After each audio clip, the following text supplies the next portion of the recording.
বিয়ের ৫ বছর পেরিয়ে গেলেও নিঃসন্তান ছিল বাড়ির বড় বউ।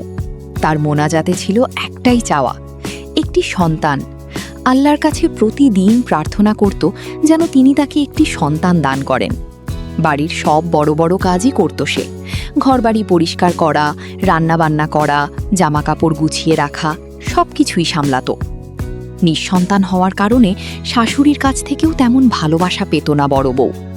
অন্যদিকে ছোট বউয়ের একটি সন্তান থাকায় তাকে বেশি ভালোবাসত শাশুড়ি। একদিন বাসার কাজ করতে করতে বড় বউ হঠাৎ অস্বস্তি বোধ করে।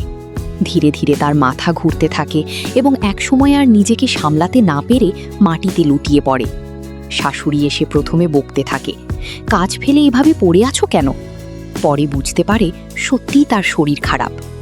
ঠিক সেই সময় বাড়ির বড় ছেলে এসে উপস্থিত হয়। বউয়ের এমন অবস্থা দেখে সে ভীষণ চিন্তিত হয়ে পড়ে এবং দ্রুত তাকে হাসপাতালে নিয়ে যায়। হাসপাতালে গিয়ে সে উৎকণ্ঠায় অপেক্ষা করতে থাকে তার বউয়ের কি হয়েছে। পরীক্ষা নিরীক্ষার পর ডাক্তার সুসংবাদ দেন, তারা শিগগিরই বাবা মা হতে চলেছে। এই খবর শুনে তাদের আনন্দের সীমা থাকে না। বড় বউ হাসপাতালেই কান্নায় ভেঙে পড়ে, তবে সেটি ছিল খুশির কান্না। স্বামী স্ত্রী দুজনেই ভীষণ আনন্দিত, এত বছর পর তারা সন্তান পেতে চলেছে। বাড়িতে ফিরে তারা এই সুখবর জানায়। শাশুড়িও খবরটি শুনে আবেগে কেঁদে ফেলে। সে বৌমাকে জড়িয়ে ধরে চুমু খায় এবং নিজের ভুল স্বীকার করে ক্ষমা চায়।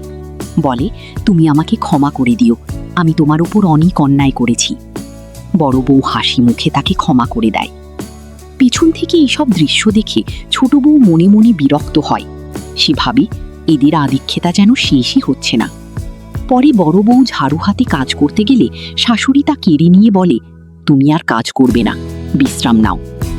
এতে ছোট বউয়ের হিংসা আরও বেড়ে যায়। শাশুড়ি বড় বউয়ের যত্নে কোনো কমতি রাখে না।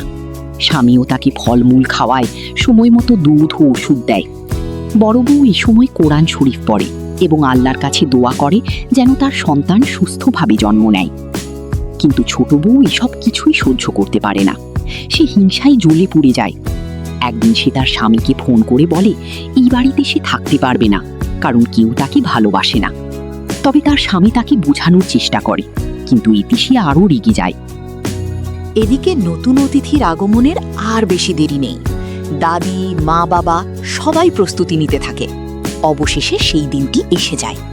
বড় বউকে আবার হাসপাতালে নিয়ে যাওয়া হয়। শাশুড়ি আল্লাহর কাছে দোয়া করতে থাকে সবকিছু যেন ঠিকঠাক হয়। স্বামীও দুশ্চিন্তায় থাকে। কিছুক্ষণের মধ্যেই সুখবর আসে, তাদের একটি ছেলে সন্তান হয়েছে। এই খবর শুনে স্বামী ও শাশুড়ি দারুণ খুশি হয়। তারা রুমে গিয়ে নবজাতককে কোলে নেয়। নাতিকে কোলে নিয়ে দাদি খুশিতে কান্নায় ভেঙে পড়ে। নতুন অতিথির আগমনে বাড়িতে উৎসবের পরিবেশ তৈরি হয়। মিষ্টি, ফল, ফুল বিতরণ করা হয়। এই আয়োজন দেখে ছোট বউয়ের হিংসা আরও বেড়ে যায়। সে মনে মনে ভাবতে থাকে, কেন তার সাথে এমন হচ্ছে, কেন সে এই ভালোবাসা পাচ্ছে না। অন্যদিকে বাবা মা সন্তানের যত্নে ব্যস্ত হয়ে পড়ে। শাশুড়িও নাতিকে নিয়ে ব্যস্ত থাকে এবং আল্লাহর কাছে শুকরিয়া আদায় করে। তবুও ছোট বউয়ের মনে হতে থাকে তার প্রতি অন্যায় করা হচ্ছে, সেও তো ভালোবাসা পাওয়ার যোগ্য। পরিশেষে বড় বউ আল্লাহর কাছে সন্তানের জন্য শুকরিয়া আদায় করে নামাজ পড়ে।